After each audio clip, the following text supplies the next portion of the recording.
Welcome to another Avid Live Sound webinar. This is the first in a series of 5 where we're going to be previewing the new Venue 7 software, which will be coming out later in the year. Myself and Rob Scoville are going to take you through all of the new features and technology involved. Today, Chris Lambrex and myself are going to take you through 3 desk gain sharing on an AVB network. We've also got Ryan John, who's the principal designer of this software, on the call. Robert Scoville, Champ Peck, Riccardo Mantini. So feel free to pop questions and the answers as we go. How are you doing, Chris? Yeah, I'm fine. Thanks, Rob, and welcome from me as well. Maybe before we really jump into this webinar, a couple of housekeeping rules, if you like. For attendees, video and audio is switched off, but we do have a Q&A section, which we do encourage you to use. You can post questions there.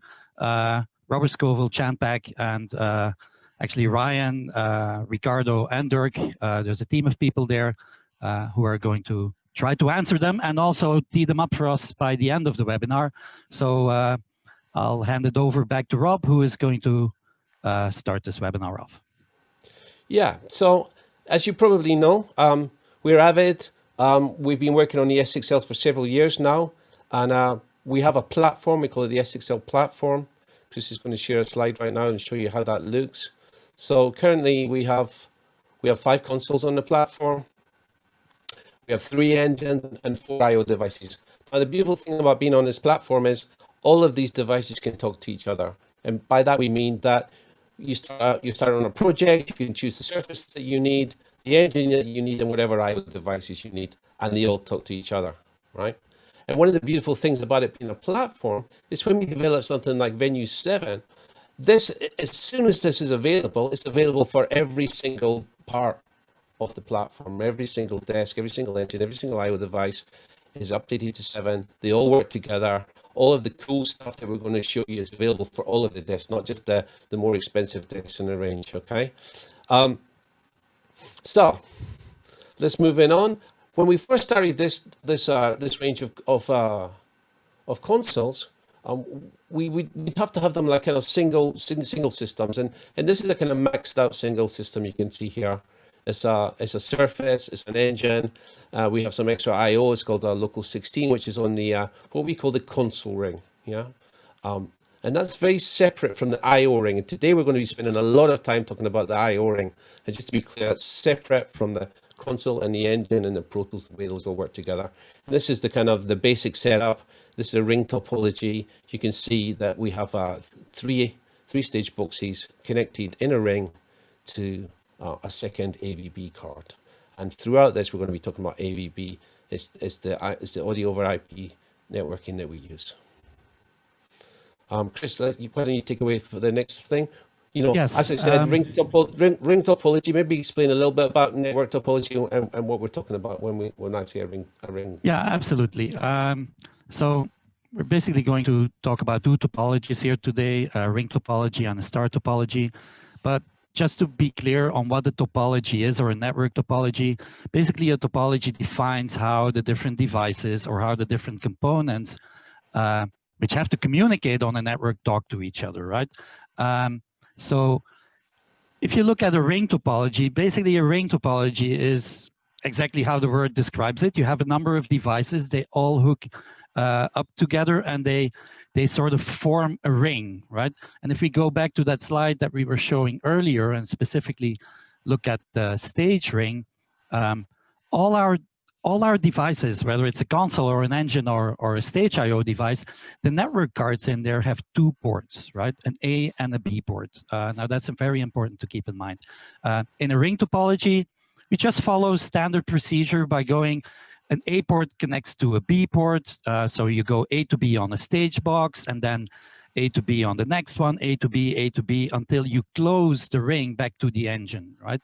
And what that does is it also gives us a form of redundancy. If any of these connections breaks, the data, or the audio stream, if you like, in this case, will always find its way back one way or the other to that engine, right? So that gives you, and actually that redundancy is silent, right? So if you break one of those redundancies without a drop of audio, you get that redundant ring topology, right?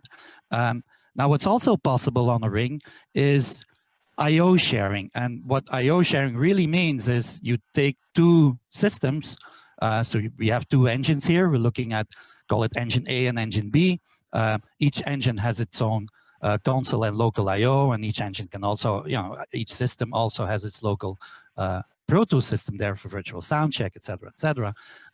But then the stage ring is where you share resources between the two systems, right? So we're sharing three stage 64s here. And you have your nice closed ring, and that's all very fine. But it's also finite in terms of how much you can do. We're limited to, we're working on a 1 gigabit network, which means that we're limited to a maximum of 7 hops. And a hop, you basically look at a hop as a connection between two devices. So anytime you go from one device to another, you add a hop. Now think of adding stage boxes and potentially more consoles. That makes a ring very limited, because once you run out of those 7 hops, that's it, you're done, right? In comes star topology. Now, what's a star topology? It's basically a central point where everything hooks up. In our case, this is going to be a switch. So we take all those devices which are on a stage ring, and we work with 2 switches, actually. So we have an A and a B port, so we also take an A and a B switch. You could actually do this on 1 switch, but you sort of defeat the purpose of having that double redundancy going. So we stick to an A switch, all the A ports hook up to an A switch, all the B ports hook up to a B switch. The hop restrictions, they don't exactly go away, but you have less of them.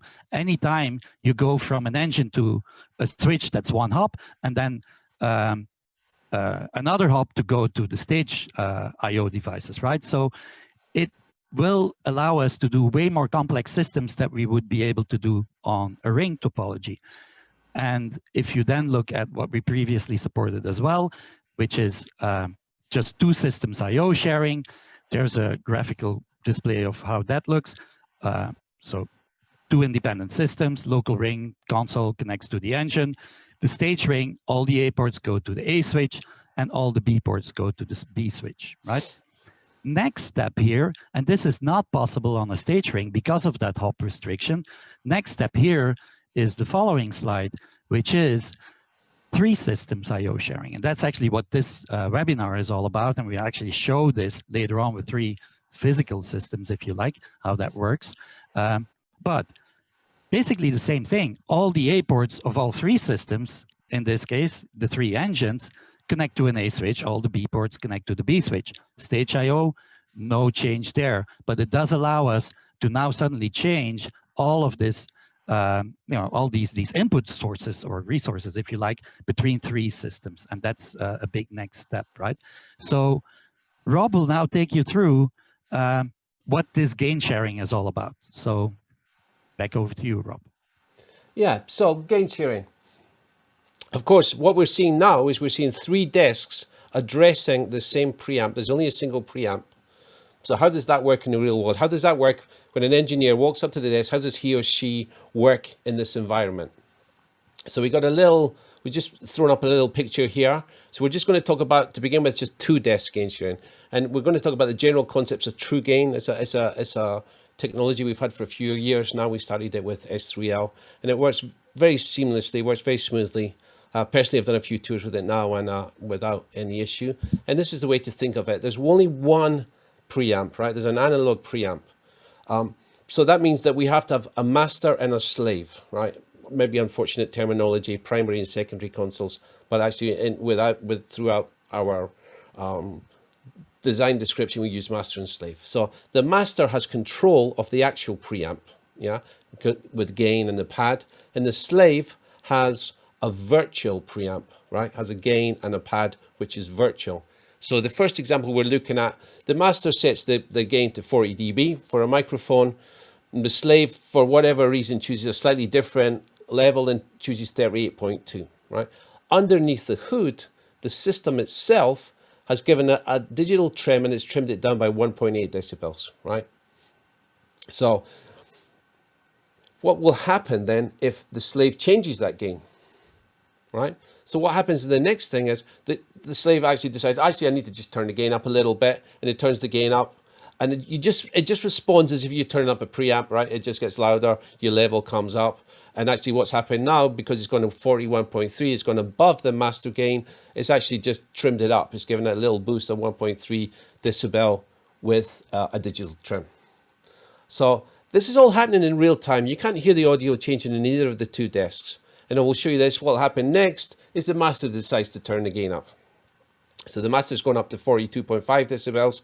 The slave has stayed at 41.3, but now the trim has gone down to minus 1.2, right? And as the master is going up 0.1 of a decibel at a time, the slave is going down 0.1 of a decibel at a time in conjunction with each other. So you don't hear the audio changing. So actually, the kind of technology underneath is reasonably complicated, but the actual experience of an engineer standing behind this and working with this is, honestly, after a couple of days in your production rehearsal, you just forget that you're not controlling a preamp. It just feels as if, actually, you even forget who's the master and who's the slave of the preamp after a little while.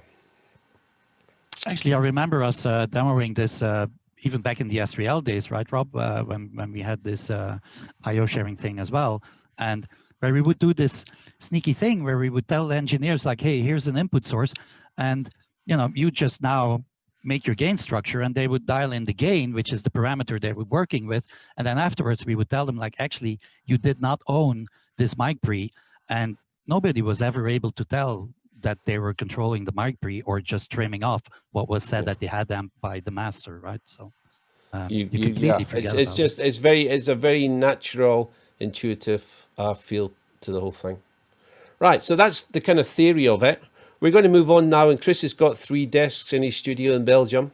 I'm at home in Spain in my little studio, and we've just going to talk you through how this whole thing works. We're going to do a little bit Q&A, but maybe at the end of this section. We'll keep going for a little while, and then we'll address your questions after that. Right, so how does this work in real terms? So Chris has got 3 desks in his studio.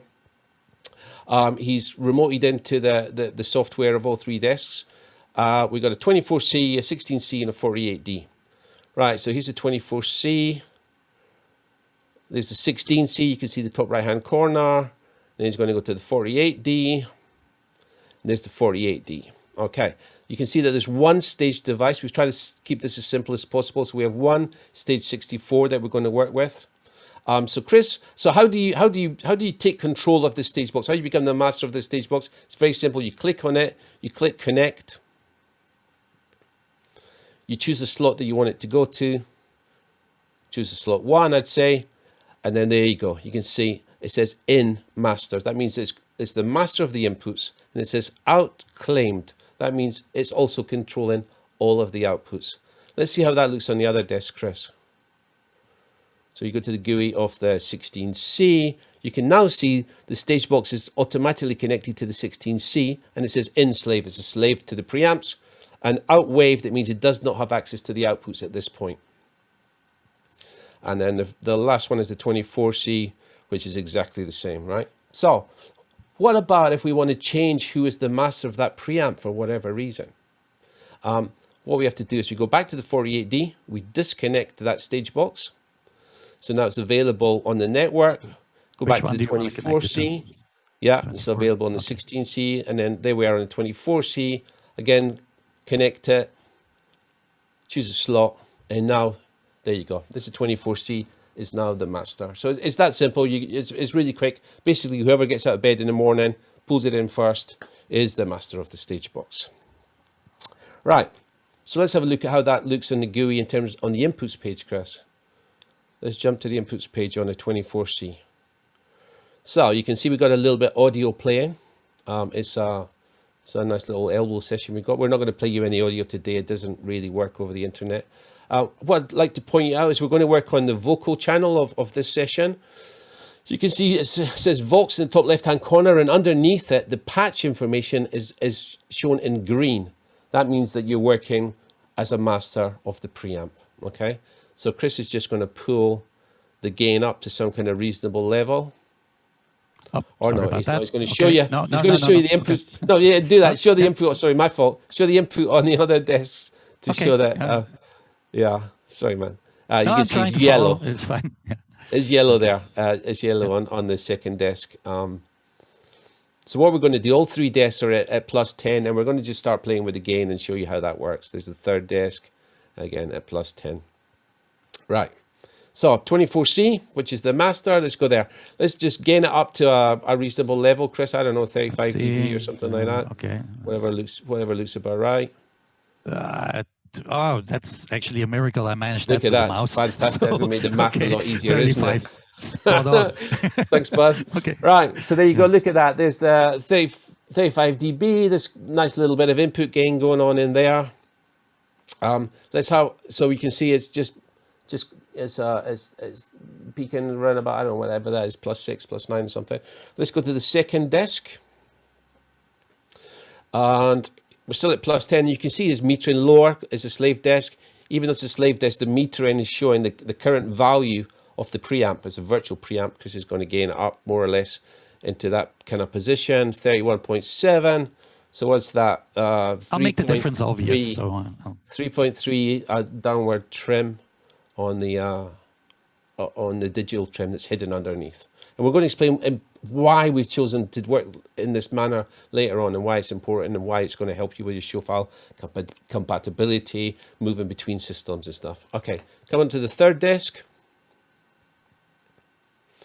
Again, gain it up to some kind of level. Oops, I'll make that a little bit louder. Yeah, okay. Somewhere in that neighborhood, it's fine. There you go. So now we have three desks sharing the same mic pre. They all have different values. They're showing the metering in relative to the value that they've chosen on their own system. So let's go back to the master desk and make it hot, Chris. Let's turn it up a little bit. Turn it up to, I don't know, maybe just type it in even. Type it into 45. Yeah, that's a good idea, actually. 45. There we go. Almost. So there you go. Yeah. Quite fierce. Still be great. Second desk. See how that's affected the second desk. 16C hasn't affected at all. Still got the same metering as it had before, right? But now that's at 45. So we're trimming by whatever that is, 13.3 decibel down. Trimming down, no problem. Trim down all you want. Go to the 48D, 39.2. So that's trimmed down by 5.8, right? So up to this point, everything's beautiful. If you're trimming down, there's never ever an issue. Let's go back to the master desk, Chris. Yep. And just take it down to plus 20, just as an example. Going to type it in again. Go. So I talk and he operates. It's easier to one of us to do each, one or the other. Right. Yeah, we're doing this COVID-proof, right? So it's COVID-proof. Yeah, it's just proper social distancing. We're about 1,000 miles apart. Yeah. Right. So where were we? We're looking at the master. It's at plus 20. So let's quickly look at the other two desks. So the 16C is first, I believe. Right, there you go. It's still showing the same metering. It's at 31.7. So what we're doing here is actually we're using the trim is boosting by 21.7, right? So a word of caution here. This is the one place where you can make a mistake with true gain. This is the one little area where you might affect the quality of your audio. Now, what's happened is we've gained down the master. We've got a digital trim that's boosting by 21 decibels on the slave. So what's it going to do? Of course, it's going to boost the noise floor as well, right? The signal to noise ratio is not ideal. So you're going to get a little bit of noise now down this slave channel. And this is just a little word of caution. You'll notice it straight away. It's very simply fixed by getting on the comms and reminding the person who's controlling this preamp that they might want to get it in a more reasonable level. This will only happen if, say, for example, somebody's using somebody's the master of the mic pre's. The only time I've done it was when it was a comms mic. I had a comms mic in one of my stage boxes and I forgot to level that up. And the monitor engineer soon jumped on the phone and reminded me of my responsibility. So yeah, it's not an issue, but it's worth mentioning since we're here. And let's have a look at the third desk, Chris, just in terms of completeness. 39.2. So yeah, he's boosted 19.2, or she's boosted by 19.2. beyond about 13, 14 dB, you start to hear a bit of noise, and you just need to remind the other person. You're not going to get any clips or bangs or drops or anything. It's just, you're just amplifying the noise floor. That's just physics. There's nothing much we can do about that. Right. This is where Chris is going to run around and do this in real time. So if you go back to the master screen, Chris, Yeah. Okay. which is the 24C, Yeah. and which is behind him, just to prove this is not just theoretical, right? This is actually us trying to prove that we're doing this in real time. Here's Chris changing the preamp. Does it work? Yeah. There we go. Actually, do this. There you go, up and down. No, maybe whilst I do this, I'll switch back to the 24, and I'm still changing the gain on. Well, actually, you're looking at the 16, but I'm changing the gain on the 24C, right. And you can see hopefully that there's no change. So it's the same exercise, but we're just doing it in person. Normally when we do this in person before all the COVID nonsense madness, there was actually the change on the 16 as well. All right, there you go. Just put it through the roof on the 16. Okay, beautiful. So that's the inputs. I hope that's clear. As I said, at the end of the section, we can have some Q&A if we ever made that completely clear. So I think we're clear on the inputs. There's one preamp. The master takes control of that preamp. There's two virtual preamps that the secondary desks are using. No problem to be louder than the master. Be a little bit careful. If you're a whole lot quieter than the master, you will hear some noise flow. Right, let's look at the outputs, Chris. So master desk options devices, I believe. Right, so here we go. You see on the right hand side it says in master out claimed. We select that stage box, and on the left hand side we go to settings, and here you'll see that there's 4 slots to the stage 64, J, K, L, and M. So what we're going to do is we're going to give one card to each of the 2 desks so that they can patch to the patch bay. But before we do that, let's have a look at the patch bays just to see where we're at before we change anything. So there's the master desk. We've got 4 cards available to patch. Let's go to the 16C. And you can see it's all grayed out. So the 16C does not have access to the output cards, cannot patch to it. And then just to confirm it, let's go to the 48D just to prove it. Yeah, and there's the little W icon as well to indicate that card is actually very good. Yeah, so waved, and it's yellow, and in the master you'll see it's green and C for claimed. Yeah, exactly. Okay, so let's go back to the options devices on the master again. Right, so let's give L to the 16C, and you do that by clicking on the little downward pressing arrow, facing arrow, choose 16C. And then let's give the last card to the 48D, again on the little arrow that's pointing down. Let's have a look at the patch bay first on the master. Okay, so the 2 cards available to patch, 2 cards grayed out, we don't have access to them anymore. 16C should be the 3rd card available.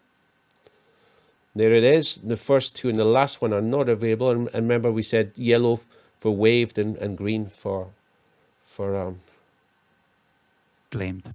Claimed, thank you. I went blank there for a second. Old age. Got the 48D. And then the last card is there, sitting there on the available to be patched to. Right, so very simple. There's a master controls the front end. The slaves have a digital trim under the hood so that they can just work in gain anyway. And then we can choose on a per card basis who has access to sending out to the outputs, right? One last little thing. So it's an intelligent stage box. It has memory. So what happens if we disconnect the stage box in the master? So you just disconnect the stage box, right? So now it's out. It's available as a device. And now we're going to reconnect it. See what happens. We get an information message that says a stage rack was previously connected to this slot. Would you like to recall the previous output slot sharing configuration? Yes. Well, yes, you know, unless we've changed the band. But at that point, you can see claimed, claimed, waved, waved. So it retains, memorizes the state of the console, even, I don't know, if you lost power on the stage or something for a second. Okay. So that's the end of that first part of the section. Dirk, is there any Q&A coming at this point that we need to address? Has anybody not understood that? If you don't see anything, I'll assume that there isn't, and we'll move on. But hello, mate. Okay. Shall we dive into the... So, yeah, Chris, why don't you explain to us a little bit about how we hook up a star network, what the switches look like, how all of that works. Right. Maybe before going into the switches, let's go back to this slide, right? And just physically, well, actually on a graphic display, look at how this is hooked up. 3 consoles, 2 switches, 1 stage box in this case. All the A's go to the A switch, all the B's go to the B switch, right? Now let's go into the switch management software. And there's this little piece of software. I'm looking for it. There it is. So this is Araneo. Araneo is a management diagnostics tool by Luminex. The switches that we support for our star topologies are Luminex switches. Well, one of the things I person like really about the Luminex switches is that they're so easy to management, right? So I actually remember a couple of years ago when we went into this switch stories back in the S3L days, actually, the first switches we got in, man, it took me 2 days. We had to hook up serial ports to USB converters, and then Putty, it was little diagnostics tool called Putty, and then you had to write code even to get the switch up and running, right? Yeah, I remember it really well. The two of us were sat in that room trying to get that work for about 2 days. Exactly.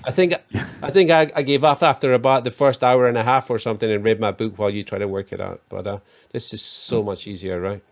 A little bit easier for people like me, no IT background whatsoever, just easy to use.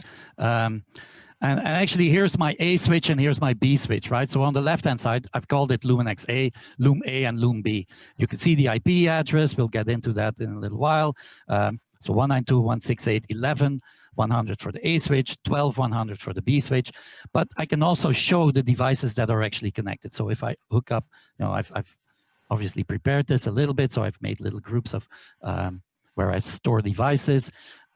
We're using 3 engines, right? So these are my engines, and this is how they hook up. Here's my 16C, here's my 48D, and here's my 24C E6L, right? And if I move this, you can see to which port they are connected. So on the switch, that would be ports 9, 11, and 12. If I open up the stage I/O, there's my 1 stage 64. A port goes to the A switch, B port goes to the B switch. So that's really a different graphical representation of what my physical network looks like, right? What Araneo also allows me to do is to monitor what's going on. And if I click one of these switches, it will show me here in the bottom part where I've selected AVB. I can see those devices as well. And actually, I can see what kind of bandwidth these devices are taking up. And this is actually an interesting part about AVB. One of the reasons why Avid chose AVB as a protocol as well is that there's this guarantee, there's this quality of service, there's this bandwidth reservation going on. Whenever you connect a device that speaks AVB to one of these ports, on the sending and the receiving end, it will take up 75% of that bandwidth, right? 75% of that bandwidth is now exclusively reserved for AVB transmission, right? So whatever data is sent over that switch, I can be sure that I won't get pops and clicks and dropouts because I reserve that bandwidth, right? For both my inputs and my outputs, actually. Right? Yeah. So just to kind of reinforce that, the important thing about this is this switch might be used to be sending video, data, internet, whatever as well. But whatever happens, whatever else happens apart from AVB can only exist in the 25%. It cannot touch the 75%. And this is the way that we can guarantee quality of service. This is the way that we can guarantee that the audio will always arrive there. It doesn't matter how many other packets are flying around. It's not the same on other networks. On AVB, it's guaranteed because your audio, we know exactly how much bandwidth we need for it, even maxed out. It will be guaranteed to get there, and it will be guaranteed to get there phase accurate. sample accurate in phase. Even if you're on two different devices, the left and the right will leave at the same time. Exactly. Sorry to jump in, Chris, but carry on. Yeah, no worries. It's good.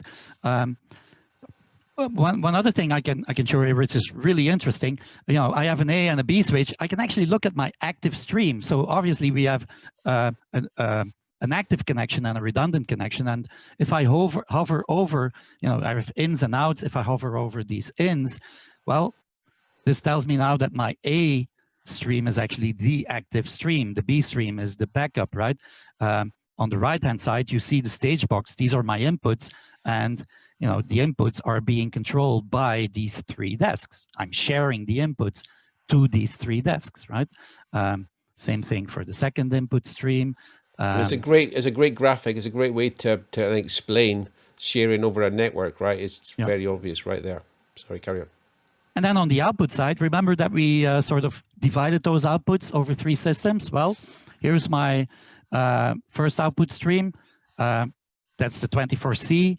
That owns those outputs. You can see that stream clearly going to the stage 64. Second stream as well. And there, well, remember we had one for each desk then. There's my 48D output stream. And actually, I can look at my 16C output stream as well, right? So that's maybe cool, a little Chris. bit more. But maybe you could show us how you can figure that from earlier on. You know, it's easy. People go, oh, well, it's easy for them to kind of set all this up. Like maybe show from the get-go how you would, you know, enable AVB on those ports and stuff. So maybe let's go way back to the beginning. I'll just log into one of these switches, and the way I do this, I just double click, and then hopefully, yes, it does. It opens up a browser. Type in my secret login and password. Hit enter, and admin in space, yeah. Yes. It's not hooked up to the internet, so you can't log into it from remote. So only a couple of things that I show. This is now you're straight into the switch, right? You're not into code. You're actually looking at something that graphically allows you to do. So global, for example, is where I can set my IP address. I can set. This is actually really important as well for us. It's the subnet mask. So we give all these switches their dedicated IP address, but we also want to sort of hide them from each other. And the way we do this is by giving them a subnet mask so they don't see each other. So the subnet in this case is 255.255.255.0, right? And it's actually the last 255 part that makes it invisible for the other switches. We can spend an entire webinar on this maybe at some point. We should. But just to clear it up, so we got 168.11 on one, 168.12 on the other, and because that's the third part, the third 255 hides them from each other, right? They can have the same fourth part to the IP address, right? Where it really gets interesting for us is in this groups section, right? So you see a couple of different colors up here.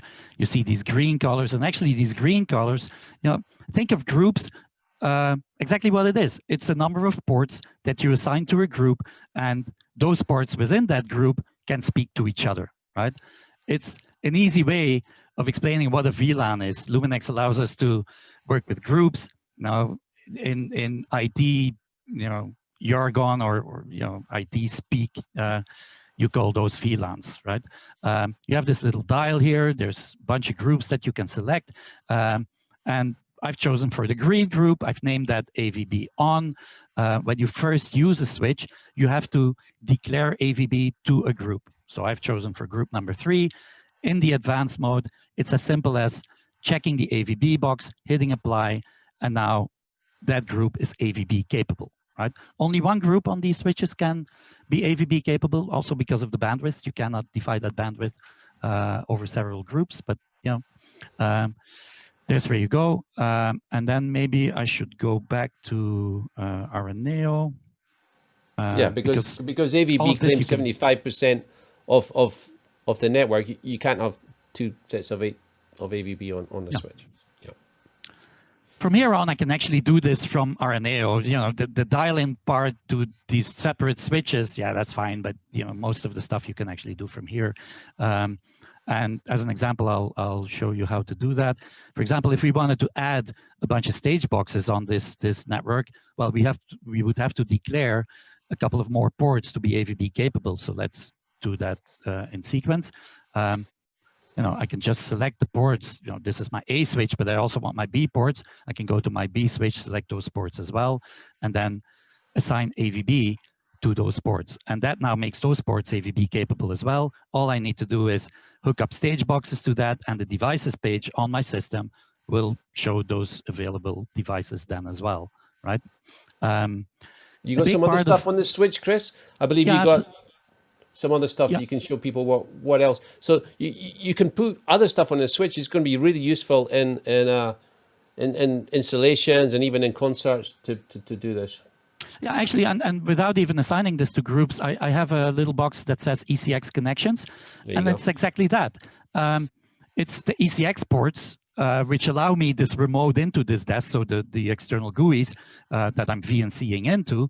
Well, this is how I do it in the management group, which is sort of the default group. I've assigned the ECX port. That's what allows, but the ECX port is completely separate from that other VLAN, which is the AVB. And I can just control that from here. You could send PA management stuff on there if you're working in an immersive environment. The ECX port is what allows us to control plugins for things like Flux or Spat Revolution, ELISA systems, Soundscape systems. All those control platforms can be hooked up to the same switch.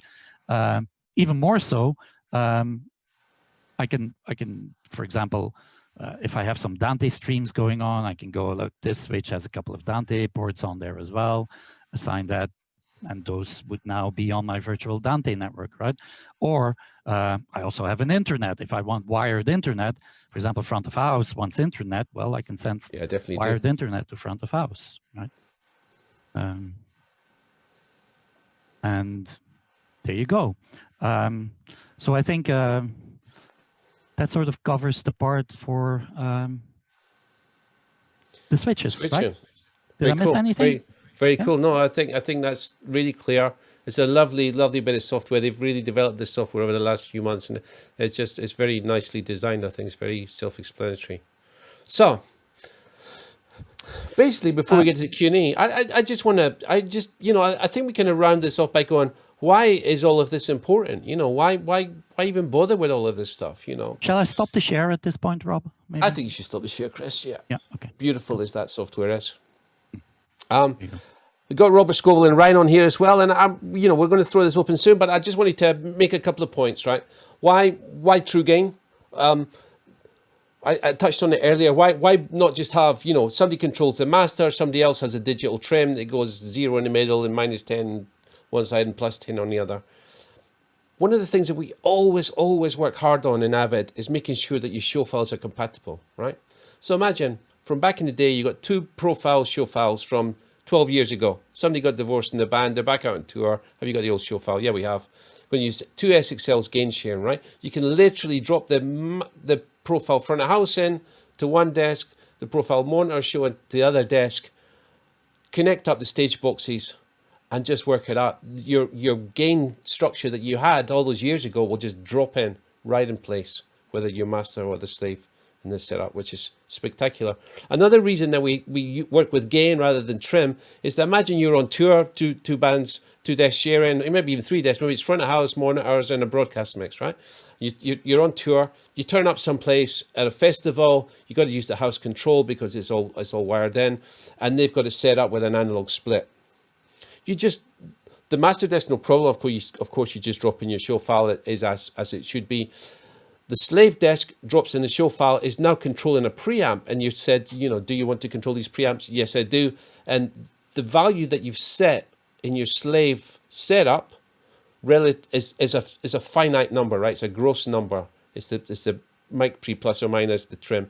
It's a finite number. And that is applied then to the analog preamp as soon as you recall your show file. So it's pretty cool moving forward. It's pretty great that you can have this kind of control, right? The other reason that we work with gain is, again, show file compatibility. You might have different snapshots where you change gain throughout your show. An example I always use is you have one DI box with 3 or 4 different acoustic guitars. They have slightly different impedances, and you trim in the gain on that DI box, and that's stored with your snapshots. you maintain that workflow, you maintain that show file, whether you're in a master position or a slave position, right? And it just makes your life so much easier moving forward. That's why we've chosen to use a gain, a real gain, and a virtual gain. Advantages of gain sharing. The first one, of course, is easier to set up. That whole mountains of copper, 192 inputs we had on the radio head, mountains of copper in a analog split between two sets of 3 stage boxes. Really hard to set up. Fuzzies, mispatches every day. It was a nightmare. Transport costs, right? So instead of all of that, we stripped it down to 3 stage boxes. And the reason we did that is we were doing a South American tour. We were flying between shows. We were flying the control. We had a 747 that all our control went in between each concert. And the production had asked us to try and cut a little bit of weight and a little bit of bulk, because you can imagine how expensive each kilo is. 6 weeks of a rental of a 747. So we did. And so we trimmed it down to just 3 stage boxes rather than 6 and a bunch of splits. And the final thing that happened, which was one we hadn't even thought about really, was the audio quality, right? So we'd got rid of this because it was less space stage left. It was easier to patch. It was going to cost us less to travel it around. And I remember Mike Prowder, my great friend Mike Prowder, plugging in the mic for the first time and giving it the first 1-2 of the tour in a gain share, and he went, "Wow, what's changed? It sounds way better." And we were both a bit puzzled for a second, and we're a little bit freaked actually. And we went, "Oh, of course, because it's not going through all of that copper, it's not going through that split, you know." And it was a kind of byproduct. And now we can do that with 3 systems, front of house, monitors, broadcast. Or it might be, you know, orchestra and band at front of house and a monitor desk. It might be the front of house and 2 monitor engineers for the artist and the band or whatever. Whatever it is, it's a great workflow. It makes your life easier and it sounds better. Mr. Scoville, have you got anything you want, personal experience you want to add to that while we're here? We've kind of flown through this. We've got a little bit of time. You know, the only thing I think I would add to it is just the exciting part of it is to get it on StarPoint, right? It's just so much easier to set up and manage, especially when we go to 3 systems. You know, we're creating a redundant ring in that kind of environment, especially in a big environment where you're in arenas or stadiums. That can get pretty unwieldy. So, you know, it's just going to make the whole process so much easier. You know, one whole step easier doing it in StarPoint. I'm really excited for that piece of it. Very cool. Totally agree. Totally agree. I'm all for making our lives easier. If we ever get back to doing concerts, let's assume that we are going to get back to doing concerts at some stage, and I'm allowed out of this little darkened room that I've been in for the last 9 months, going slightly crazy. Derek, any questions from the crowd? We got Christian, we got Ryan on and Chan, we got Ricoto. Yeah, absolutely. We got some good questions here. Great, man. The first one here, first question is, on the I/O sharing, when card assignments are made, but you want to make a change to who has the head amp, will the output card assignment be maintained? I didn't hear that question very well, Dirk. Oh, did you hear it, Chris? You answer it. No, I didn't. You need to speak up or get closer to your mic or something. Yeah. On the I/O sharing, when card assignments are made, but you want to make a change to who has the head amp, will the output card assignment be maintained? Genius question. Yes. Maybe no, Ryan, John. I don't think it is. I don't think it is. I think if you reassign it to a different desk, it clears out the output cards. You'd have to manually reassign it. Your patch will be there. It'll just take you 2 seconds to wave and claim. But no, when you go from one, if you go from master to slave on 2 different systems, it wipes those output cards. There's only 4, right? So yeah, good question though. It will keep. I'm sure it will keep the soft patch though. So whatever you have patched in, it'll keep your soft patch in your actual software, but it will not keep claimed and waived. Yeah, that's correct. Totally correct. Thanks, Ryan. That would be embarrassing. But good question. Yeah, can you maybe clarify what happens in this configuration if the master gain is clipping, right? If the head amp is clipping. Yeah, that will be clipping everywhere. Yeah. That would be the angry phone call What are you doing, man? The head amp's cliffing. I'm guessing, It's you know, the theory being, you know, that if you got three people working 3 desks, high-end desks at a concert, hopefully the person that's in charge of the preamps is not going to be the kind of person that would clip them. But if they are, there's you know, you'll hear it before you see it, and you have to work really. I don't know if you work with an S6L, you have to work really, really hard to clip the front end of these desks, and you'll hear it. And that's it's an A to D conversion, right? So there's an A to D path in there. Digital distortion does not sound nice. If you clip that mic pre and you clip the A to D conversion, well, then only nastiness is going to come out. That's how A to D conversions work. Right. Like we always say, you know, you assume that there's grown-ups controlling the front end. Another question here. If you have a longer run of cable, let's say more than 100 meters for the broadcast desk, can you connect another Luminex switch on the ring to extend the distance with the optical connectors on it? Yes. So, there's a number of things. First of all, most of the Luminex switches, I think all of them actually have fiber ports on them. Yeah. So you might not have to jump through an extra switch. You know, for example, the switches I was showing, they have a total of, I think, even 6 fiber ports on them. So yeah, you can more than 100 meters, multi-mode, single mode, just, you know, all our system components as well. All our network cards on our devices have fiber slots. You can add fiber slots to that. There might be situations where that is not possible, in which case, you know, you can use trunk ports, right? And Luminex calls them ISL, inter-switch linking. They have inter-switch links that go on. It just becomes a little bit more complex in terms of how and what. So before you do that, I would, you know, figure out what exactly it is that you need to do, what exactly it is you need to stream over there. It becomes more complex in terms of bandwidth. On a single switch, what you have is you have 1 gigabit streams on send and receive. So each port has that bandwidth. And actually on that bandwidth, maybe something I quickly want to rectify, AVB takes up 75% of the bandwidth.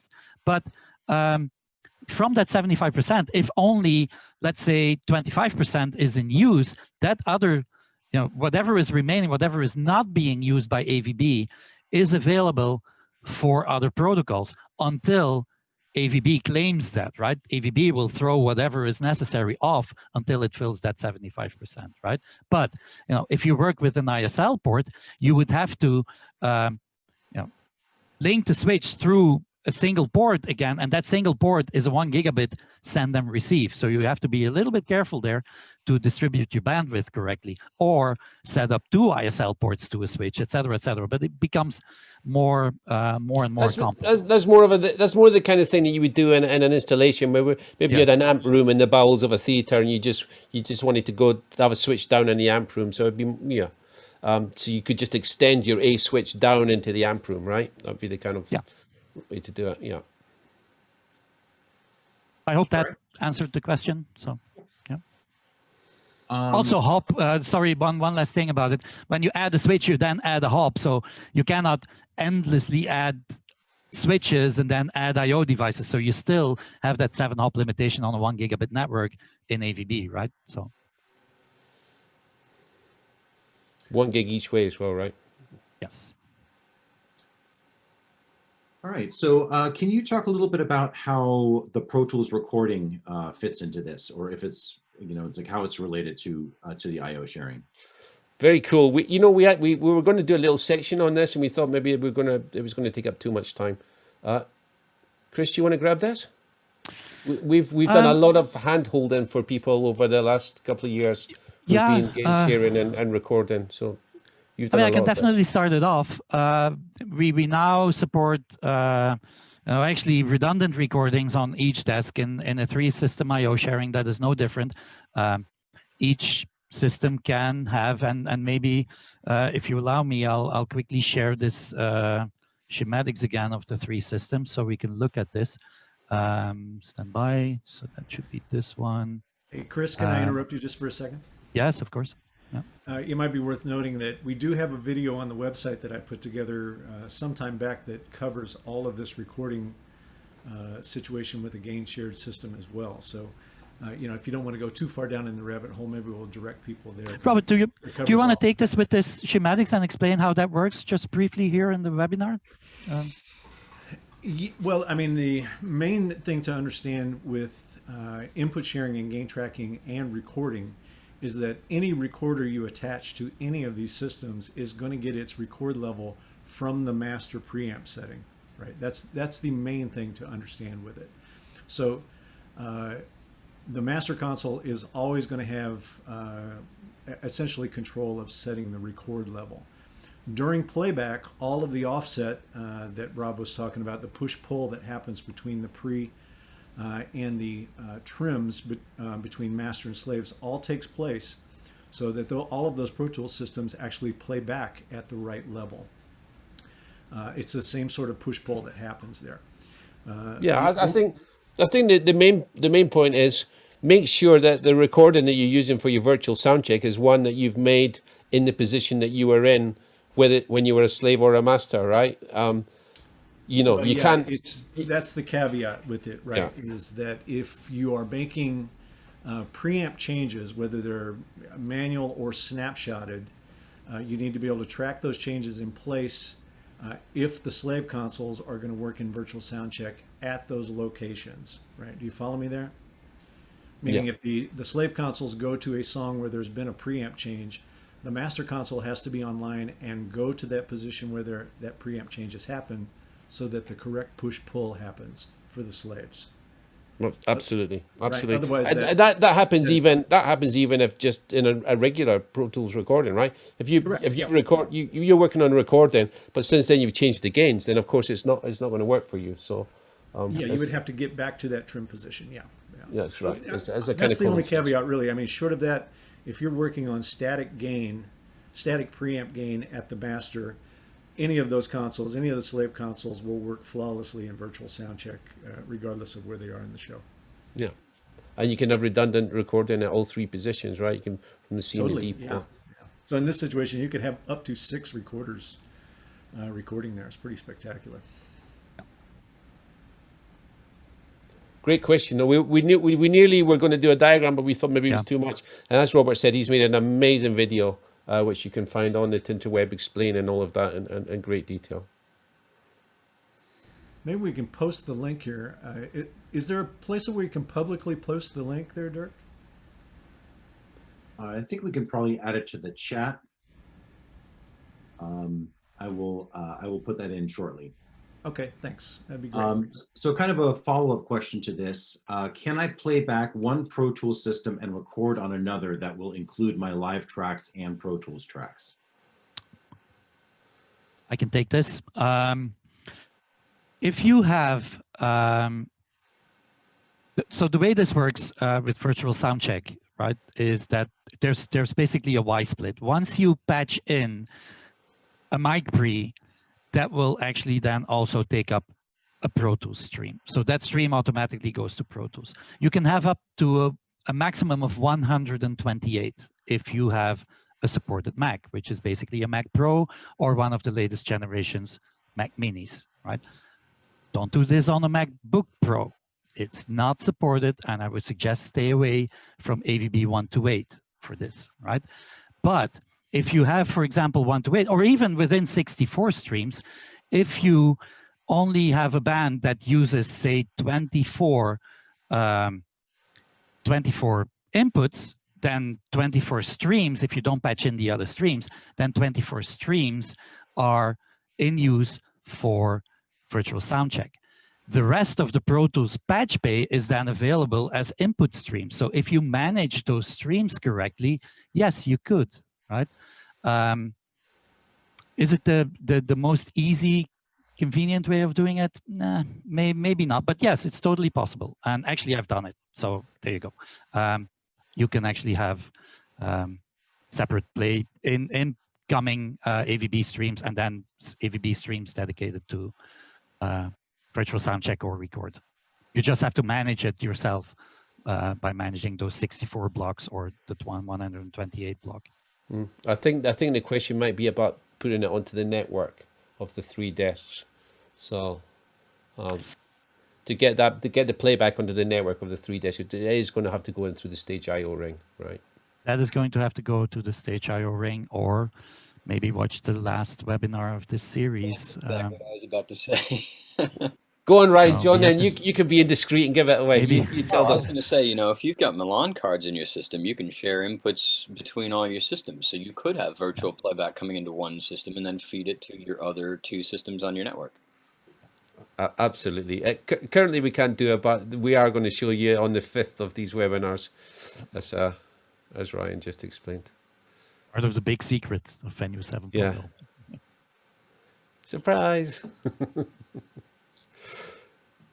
Cool. Yeah, you know, again, kind of a follow-up to this. I'm using Pro Tools to build an effects rack and want my recording to include the effects. Ooh, that sounds like a Ryan question. Yeah, you could make that happen. You'd have to use direct outs on that channel though. So you know, you get your effects returns back into your console, and then you just turn on the direct out for that channel, and go to the Pro Tools patch bay and just feed those back in. That'll allow you to record not just the stage input, so you have a clean input, but then you can also record various effects returns, and if you need to do a virtual sound check that way without actually having that Pro Tools rig attached, again, you know, to generate these effects, you'd still be able to have both, you know, the clean channel and then, you know, affected returns. You're brave. I wouldn't do You that. are brave. You're very brave. Hats off. All right, we've got one kind of general final question here, which is, can you guys comment on maybe what are the differences? Like, how does our IO sharing compare to some of the other live systems out there? Like, what's the user experience like? It's much better. we don't want to talk about other people's IO sharing. I'm sure everybody has their own way of doing it. I will say this though, and no, we don't have to go into the details, but I will say this, you know, and we touched on it earlier on. It's all in that game parameter, right? It's every the secret sauce, I would almost say, of the way that we do IO sharing is in that gain parameter that we use. Under the hood, we are very similar to what other systems do. Basically, you have one mic pre, there can only be one guy controlling that head amp, right? That's what we call the master. The other guys, they're doing some sort of trim as opposed to what that head amp is set at. Now, we don't use trim as a value to make you do that, right? And this is also what allows us to switch those master-slave relationships so easy, because you have that gain value there. If you change, if your mic read, taking back the earlier example where the master is set at +40 and the slave is set at +38, if you change that relationship, that slave value will just propagate to that physical mic pre and tell that mic pre to set itself at +38 instead of +40. Now, if there was an effective 2 different parameters like +38 plus a -2, well, what do you do with that trim value? You don't really have a way to go with that trim value, right? So yeah, it's a way to that we've always done, is a way to make you work intuitively, to not have to be thinking about what's going on. You're not thinking about the system itself or the network or the way that the desk operates. You're just working as you've always worked. You're working with a gain and a pad, and it's comfortable and it's natural. And I think the best thing you can do is have a great result in a way that's easy to achieve, right? You know, one example, and I actually do know an example where a band went in and took their old profile show files and went straight into an IO sharing scenario. Now, in the profile days, we didn't even do IO sharing, right? There was no gain sharing or IO sharing at those days. But still, you could have a front of house and a monitor console with each their own show file. Those guys walked straight into an S6L scenario, into IO sharing, each loaded up their desk, and boom, they were ready to go. Didn't have to change the thing. And I know exactly who you're talking about. wild boy. And and then the first thing he said is, "What have you changed? It sounds amazing. It sounds better than it's ever sounded." With exactly the same shofar. You know, I would add this one piece of insight to that that is probably worth stating. I think probably the main difference between our gain tracking and the competitor gain trackers is that, you know, we have the entire range of gain available to either console, meaning the master or the slave. And what that allows the person who is the slave to do is actually start setting gain on a microphone regardless of where that master console is sitting. Whereas in, you know, a lot of competitor consoles, the trim portion of that is an abbreviated version of the gain. So they don't have the entire range available to them. So that really is one of our secret sauces in our input sharing and gain tracking model, you know. And then all the variants, right? We do compensate always, you know, everything is always compensated no matter who. Yeah. All the other variants out there where you know, sometimes you have to lock out the master gain and both go into trim or whatever. I would also right? add, Chris, the flexibility of the I/O. You know, we can use the stage 64, stage 32, stage 16. Oh yeah, and all true. of that math is done for us. We don't have to rethink it. You can use a stage 6, you know, 4 stage 16s one day, move over to stage 64 the other day, and it's all calibrated as you would expect. Yep. Yeah, nice one, Chan. Yeah, I think we locked that one down, Dirk. Is there anything else? No, that's it. You know, I do think that one thing we should point out is we have a lot of deep dives on this. I mean, whether it's things about the Luminex switches, you know, that were part of, I think, Venue 6.3 release. You know, we have a lot of blogs that have been written by the product management team, lots of videos by Rob and Chris and Robert, you know, over the years that, you know, that really deep dive on these things. So I would just encourage everyone, you know, go to the S6L product pages.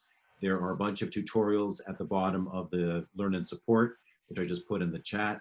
Also avidblogs.com. There's a whole section just for live sound. Lots and lots of good material, deep dive material there as well. So just encourage people to explore that. Beautiful. I think that's taken us just slightly past the hour. Anybody have any last thoughts they want to add before I call it? Ryan, done a great job. I'd just like to publicly thank you for the job you've done on this. 7 is the most exciting software we've seen since we've been working at Avid. I've been working here for 14 years. Absolute great job. Just wanted to publicly say that, man. Thank you. Yes. Yeah, Absolutely. it's going to be fun for everybody. It's a lot of fun right now. I'm dying to show you all the shit we've got going on behind me, but I can't. We're saving it. We're saving it bit by bit. We're giving you it bit by bit. Okay, so thanks everybody. Genius, thanks Rob, Dirk, Ryan, Chant, Rukoto, Chris, all the usual team, Sarah, and Hill. We're going to do it again in a week's time where Rob will be driving and we'll be in the stands cheering him on, right? And the next, do you want to say a little bit what you're doing, Robert, next week? Yeah, we're going to cover some of the kind of operational features and some of the new things. Specifically, going to spend some time with Heat, which is a saturation emulation that is now included on every input channel of the console. Yee-hoo! So going to be going through that in detail as well. It's going to be a fun one. Be sure and tune in. Awesome. See you there. Listen, thanks everybody. Thanks for joining. Thanks for watching and asking the questions. Great questions as ever. All the best. See you again.